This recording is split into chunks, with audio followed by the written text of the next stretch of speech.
हम अंग्रेज हैं, व्यापार के बहाने आए हैं, लेकिन इरादा ताज का है। पहले हम भरोसा जीतेंगे और फिर राज करेंगे। सोने की चिड़िया आखिरकार हमारे पिंजरे में कैद होगी। दोस्तों, क्या आपने कभी सोचा है कि हमारी गुलामी की शुरुआत आखिर कैसे हुई और हमारी आजादी की असली कीमत क्या थी?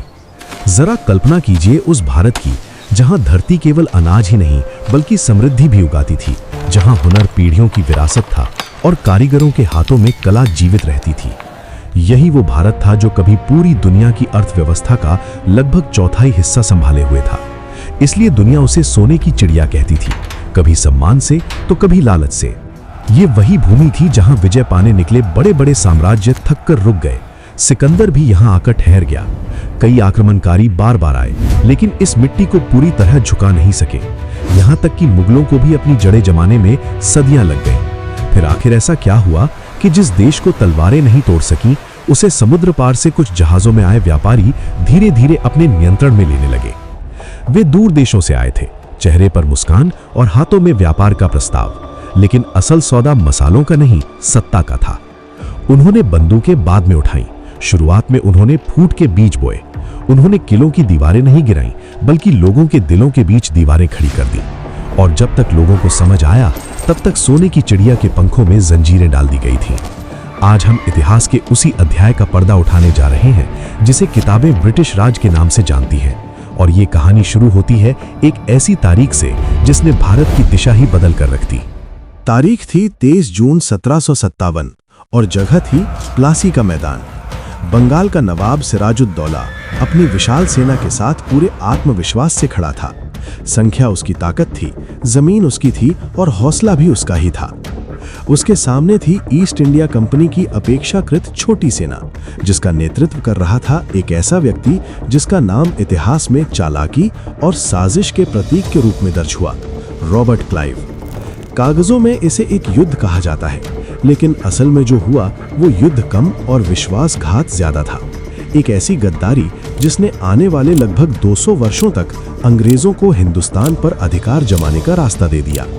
नवाब की सेना का सेनापति मीर जाफर हजारों सैनिकों के साथ युद्ध भूमि में मौजूद था, लेकिन वो पूरे समय चुपचाप खड़ा रहा, जैसे किसी पत्थर की मूर्ति की तरह। उसकी तलवार म्यान से बाहर ही नहीं आई, जबकि अंग्रेजी गोलियां नवाब के वफादार सैनिकों के सीने चीर रही थी। ऐसा इसलिए हुआ क्योंकि असली हार मैदान में नहीं, उससे पहले ही तय हो चुकी थी। रॉबर्ट क्लाइव ने मीर जाफर को सत्ता का लालच देकर अपने पक्ष में कर लिया था। वादा किया गया कि यदि नवाब को हटा दिया जाए तो बंगाल की गद्दी उसी को मिलेगी। बस एक लालच और एक सौदे ने पूरे हिंदुस्तान के भविष्य को बदल दिया। सिराजुद्दौला हार गए, पकड़े गए और निर्दयता से मार दिए गए। लेकिन उस दिन सिर्फ एक नवाब की मृत्यु नहीं हुई थी, उस दिन भारत की स्वतंत्रता पर पहला बड़ा आघात लगा था। मगर असली कहानी यहीं खत्म नहीं होती, वो तो बस शुरुआत थी, क्योंकि असली लूट अब शुरू होने वाली थी। प्लासी की जीत के बाद जब रॉबर्ट क्लाइव मुर्शिदाबाद पहुंचा, जो उस समय बंगाल की राजधानी थी, और शाही खजाने में प्रवेश किया, तो वो वहां मौजूद अपार दौलत देखकर स्तब्ध रह गया। अपनी डायरी में उसने लिखा कि वो सोने, चांदी और हीरे जवाहरात के ढेरों के बीच से गुजर रहा था। इतनी संपत्ति कि उस समय पूरे लंदन शहर की कुल संपत्ति भी उसके सामने छोटी लगती। इसके बाद शुरू हुआ वो दौर जिसे इतिहासकार संपत्ति का महान निकास कहते हैं। अंग्रेजों ने सभ्यता का मुखौटा उतार फेंका। मीर जाफर को नवाब की गद्दी पर तो बैठा दिया गया, लेकिन असली सत्ता कंपनी के हाथों में थी। वो सिर्फ एक कठपुतली था जिसकी डोरें लंदन से खींची जा रही थीं। सबसे पहले बंगाल के खजाने से सोना चांदी निकालकर उन्हें नावों में भरकर भेजा जाने लगा। ये कोई छोटी घटना नहीं थी। पूरी की पूरी लगभग 100 नावें इस दौलत से लदी हुई गंगा के पानी पर तैर रही थीं। जरा उस दृश्य की कल्पना कीजिए। गंगा की धारा पर आगे बढ़ती सैकड़ों कश्तियां, जिनमें भरी थी हिंदुस्तानी किसानों और मजदूरों की पीढ़ियों की मेहनत, और वो सब हमेशा के लिए इस धरती से दूर बहता जा रहा था। अकेले रॉबर्ट क्लाइव ने ही लाखों पाउंड अपनी निजी संपत्ति के रूप में हासिल कर लिए, जो आज के हिसाब से अरबों रुपए के बराबर होते हैं। लेकिन ये तो केवल शुरुआत थी, क्योंकि अब लूट छिपकर नहीं बल्कि कानून के नाम पर होने वाली थी। असली अत्याचार 1765 में शुरू हुआ, जब अंग्रेजों ने मुगल बादशाह से दीवानी अधिकार हासिल कर लिए। इसका मतलब था कि बंगाल, बिहार और उड़ीसा के करोड़ों किसानों से लगान वसूलने का पूरा कानूनी अधिकार अब ईस्ट इंडिया कंपनी के हाथों में आ गया था। एक व्यापार करने वाली कंपनी अब शासक बन चुकी थी। पहले जब कोई भारतीय राजा कर वसूलता था तो उसके साथ जिम्मेदारियां भी निभाता था। प्रजा की रक्षा करना, सड़कें बनवाना और अकाल के समय अपने भंडार खोल देना। लेकिन अंग्रेजों का उद्देश्य शासन चलाना नहीं, बल्कि धन निचोड़ना था। टैक्स इतना बढ़ा दिया गया कि किसानों की कमर टूट गई। फसल अच्छी हो तो भी कर दो, सूखा पड़ जाए तो भी कर दो, बाढ़ सब बहा ले जाए तो जमीन बेच कर दो, गहने गिरवी रख कर दो। कंपनी को मौसम या हालात से कोई फर्क नहीं पड़ता था, उन्हें केवल अपने मुनाफे की चिंता थी। अंग्रेज अधिकारी, जिन्हें उस दौर में नवाब्स कहा जाता था, गांव-गांव जाकर वसूली करते। जो किसान लगान नहीं दे पाता उसे कोड़ों से पीटा जाता, घंटों धूप में खड़ा रखा जाता और कई बार तो उसके बच्चों तक को गुलामी में धकेल दिया जाता। जहां पहले किसान अपनी उपज का लगभग 10% राजा को देता था, वहीं अब अंग्रेज उससे 50% से भी अधिक वसूलने लगे थे।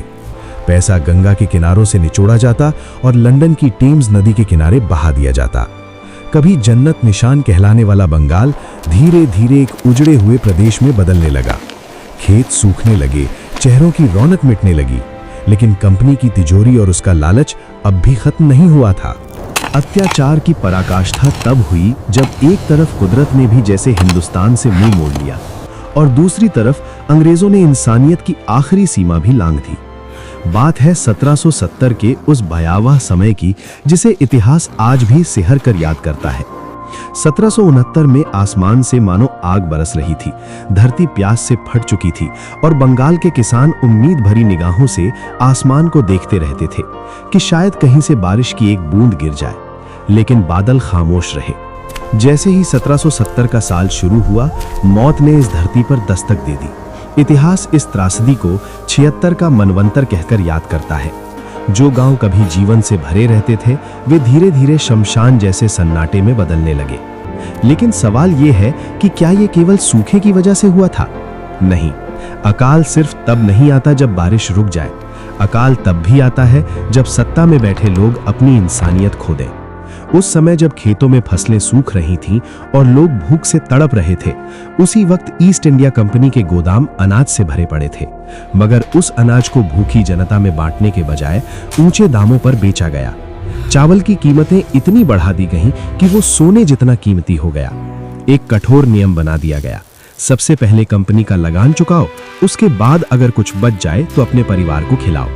जरा उस किसान की हालत सोचिए, जिसके घर में बूढ़े माँ बाप भूख से तड़प रहे हैं, बच्चे एक मुट्ठी चावल के लिए रो रहे हैं और अंग्रेज सिपाही उसके घर से वो आखिरी मटका भी उठा ले जाते हैं जिसमें उसने अगले साल की बुआई के लिए बीज संभाल कर रखा था।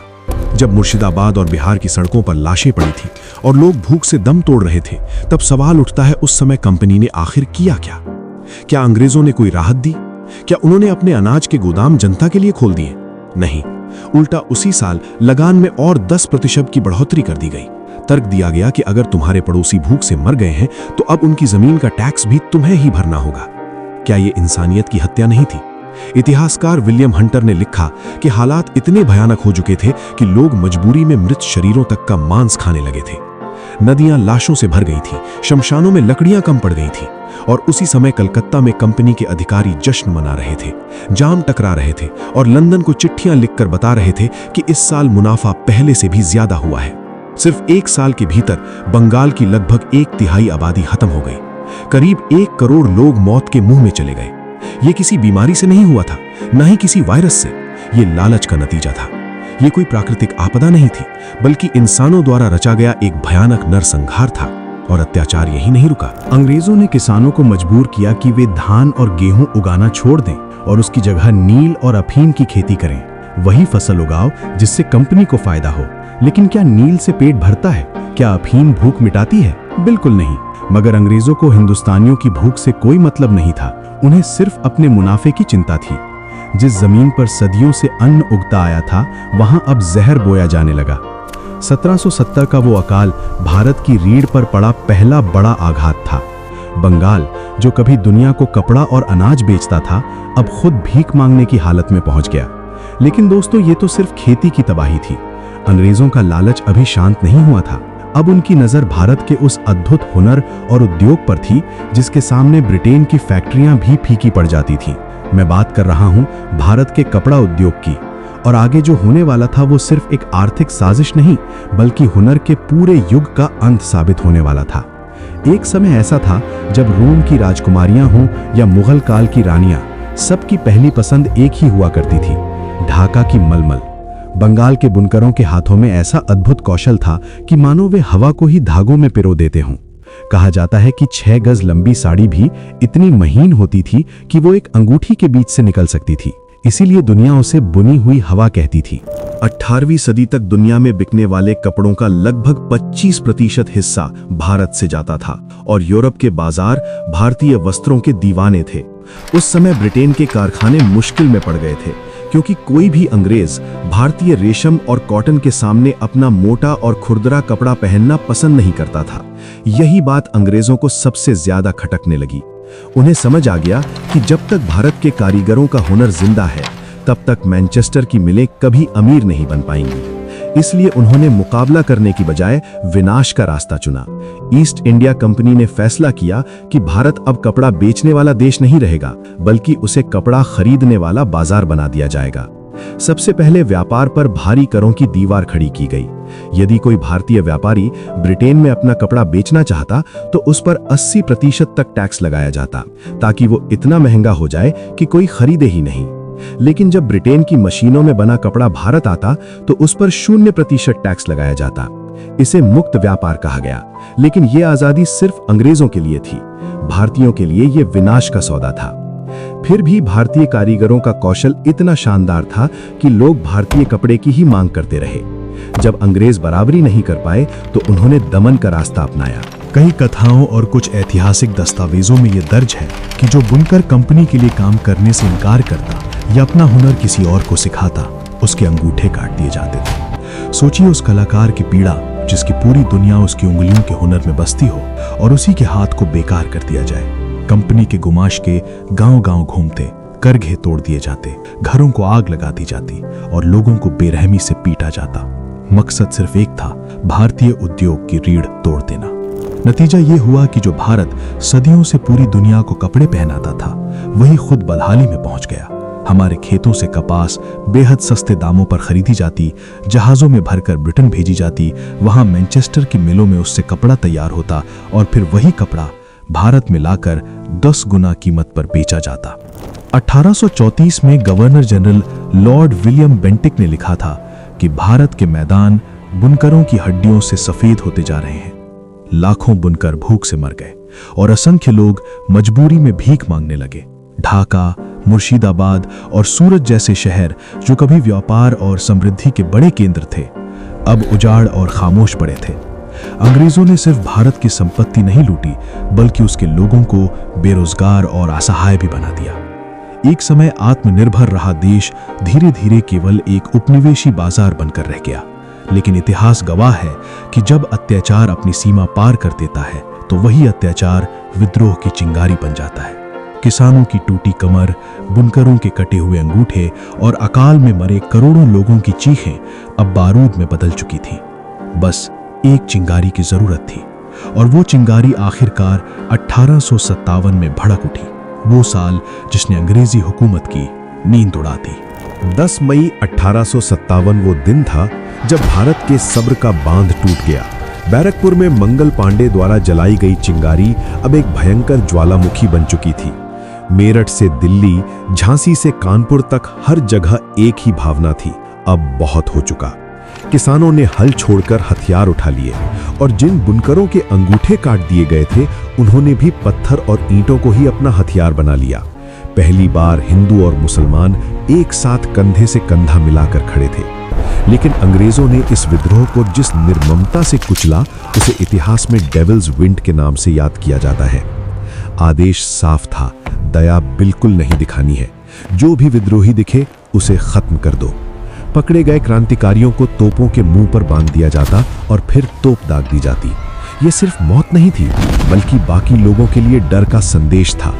ग्रैंड ट्रंक रोड के किनारे मीलों तक पेड़ों पर लाशें लटकाई गईं, गांवों को आग लगा दी गई, हजारों लोग मारे गए और धरती पर खून की नदियां बहने लगीं।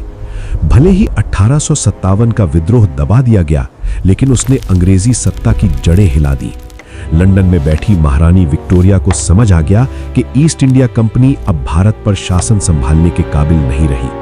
इसलिए 1858 में कंपनी का शासन खत्म कर दिया गया और भारत सीधे ब्रिटिश ताज के अधीन आ गया। ये कहा गया कि अब सुधार होंगे, अब न्याय मिलेगा। लेकिन क्या सच में कुछ बदला? असल में सिर्फ लुटेरा बदला था, लूट का तरीका वही रहा। बल्कि अब वो और अधिक संगठित हो गया था। रेलवे बनाई गई, लेकिन भारतीयों की सुविधा के लिए नहीं। उसका असली उद्देश्य ये था कि खेतों से अनाज और धरती से निकला कच्चा माल तेजी से बंदरगाहों तक पहुंचाया जा सके, ताकि जहाजों में भरकर उसे ब्रिटेन भेजा जा सके। और फिर आया 20वीं सदी का वो काला दिन, जिसने ये साबित कर दिया कि सत्ता बदल सकती है, लेकिन कुछ दिल पत्थर ही रहते हैं। तारीख थी 13 अप्रैल 1919। जगह अमृतसर का जलियांवाला बाग और दिन था बैसाखी का। हजारों लोग, औरतें, बच्चे और बुजुर्ग वहां शांति से इकट्ठा हुए थे। उनके पास कोई हथियार नहीं था, कोई हिंसा नहीं थी, बस अपनी आवाज और उम्मीद थी। तभी वहां पहुंचा एक अंग्रेज अधिकारी, जनरल डायर। उसने बाग से बाहर जाने वाले एकमात्र संकरे रास्ते को अपने सैनिकों से घेरवा दिया। न कोई चेतावनी दी गई, न भीड़ को हटने का मौका। बस एक आदेश दिया गया, फायर। और फिर गोलियां चलने लगी। करीब 10 मिनट तक लगातार गोलियां बरसती रहीं, जब तक सैनिकों का बारूद खत्म नहीं हो गया। लोग भागना चाहते थे, लेकिन रास्ता बंद था। अफरा तफरी में कई लोग जान बचाने के लिए वहां मौजूद कुएं में कूद गए, और कुछ ही पलों में वो कुआं उस भयानक त्रासदी का मौन गवाह बन गया। बाद में जनरल डायर ने कहा था, मैं सिर्फ लोगों को मारने नहीं गया था, मैं पूरे भारत को डराने गया था। लेकिन वो ये भूल गया कि डर से कोई राष्ट्र खत्म नहीं होता। जब खून धरती पर गिरता है तो वो बीज बनकर नए संघर्ष को जन्म देता है। जलियांवाला बाग की उसी मिट्टी ने आगे चलकर नए क्रांतिकारियों को जन्म दिया। भगत सिंह, उधम सिंह और ऐसे अनगिनत नाम, जो शायद इतिहास की किताबों में दर्ज नहीं हैं, लेकिन आज़ादी की नींव में हमेशा के लिए शामिल हैं। आखिरकार लगभग 200 साल की गुलामी, करोड़ों मौतों, अकाल, लूट और अनगिनत बलिदानों के बाद 15 अगस्त 1947 की सुबह आई। अंग्रेज इस देश को छोड़कर चले गए, लेकिन पीछे एक ऐसा भारत छोड़ गए जो गरीबी और विभाजन से टूटा हुआ था। फिर भी आज जब हम आज़ाद हवा में सांस लेते हैं, तो हमें याद रखना चाहिए कि ये आज़ादी हमें यूं ही नहीं मिली। इसकी कीमत चुकाई है उन किसानों ने जो भूख से मर गए, उन बुनकरों ने जिनका हुनर छीन लिया गया, और उन वीरों ने जिन्होंने तोपों के सामने सीना तान दिया। अंग्रेज हमारी संपत्ति लूट सकते थे, हमें तोड़ने की कोशिश कर सकते थे, लेकिन वे हमारे हौसले को कभी नहीं छीन सके। और आज वही सोने की चिड़िया फिर से उड़ान भर रही है, एक ऐसी उड़ान जिसे अब कोई भी नहीं रोक सकता।